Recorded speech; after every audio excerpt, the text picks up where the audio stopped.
Alright, so I'm going to show you how to replace the CV axle boot on a 2000 Toyota 4Runner. So that's your boot. CV axle obviously way up in there. And what you're going to do first, I already got it kind of ready, but you have this little hub cover piece, so you're going to want to pry that off with just a screwdriver or whatever. When you get that off, you got this guy on there, and you've got your cotter pin going through it. So you want to pull that cotter pin, and this just slides off, and you've got your big old nut, and I believe it's a 37, but I do not have the socket or wrench. So I took a screwdriver and went up on these little fins. You just gotta be very careful to not hit your threads. And I started giving it some taps, some little love taps, and got it going to the point where I can spin it off. So what next? You gotta take off the tie rod link up in here, and then the bolts down here on the ball joint. So I'll show you from there. All right, so we got the lower ball joint bolts disconnected, 14 millimeter. So now the knuckle moves freely, despite that. I ended up leaving the tie rod in place. I don't think we're gonna need to remove it. Some people I've heard said that you need to remove it, but anyways, that is loose. So what we do now is see if that just pushes out. If it doesn't, you gotta give it a little tap, and you could use a rubber mallet on that, or if you're using metal to not mess up your threads, what I did anyways, put a little punch in and just pound on that punch, and it'll loosen it up. So now if you can see, it's free. So what we're gonna do is we're gonna pull the knuckle and everything out like that, maybe. Hold that thing. And it'll pull that axle right out. So now the axle's free. Now what some people do is they pull the whole entire axle out, but since we're just replacing this upper boot right there, what I'm going to do is take the clamps off of the boot up top, and then I'm just going to pull it out, and you're going to have those 3 roller bearings in there. I'll show you here in a minute. And so I'm just going to pull it straight out like that and disconnect the roller bearings, and I believe they have just like a little C-clamp on them.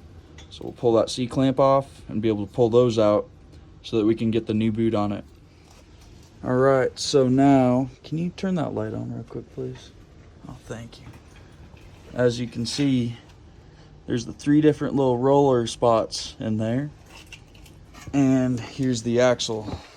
So what I did was marked it with just a piece of masking tape to remember this piece is the top piece. So that lines up with about equivalent to the top in there. So what I'm gonna do is I'm gonna clean off this end right here, and somewhere on there should be like a little C-clamp or snap ring or some kind. And we're gonna pull that snap ring off so that we can get this boot out and put the new one on. So we'll go from there. It's kind of hard to tell because of the lighting, but as you can see, there's a snap ring on there. You got your snap ring ends right over here. You really cannot tell with the lighting on this thing, but I will show you maybe if I can even tell. All right,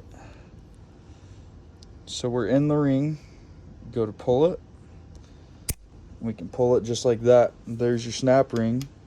So now this end should come up. Just make sure you don't bust up any of those teeth on it. Can't really tell that either, but there's gonna be teeth in there, and you don't want to jack those up, but you want to be able to just pull that off and try not to get any dirt on this thing so that you don't have dirt that you're putting into your axle later down the road.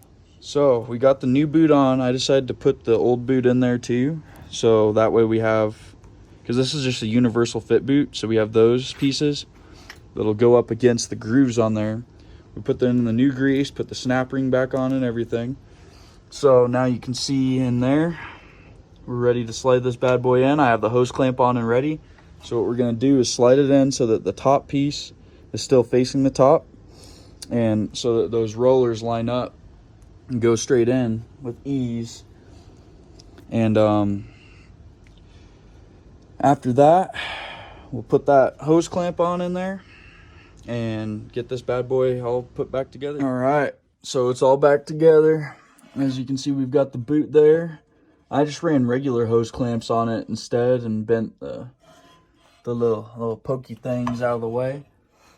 But obviously they come with their little clamps, but those are a pain to get on. So there's that. There's an easier way to get the boot on without having to pull the whole axle. And just some tips and pointers, I guess. I don't know, they weren't the best tips and pointers, but we got somewhere. So it's all back together, and now next we're gonna do some camber on this bad boy. So yeah.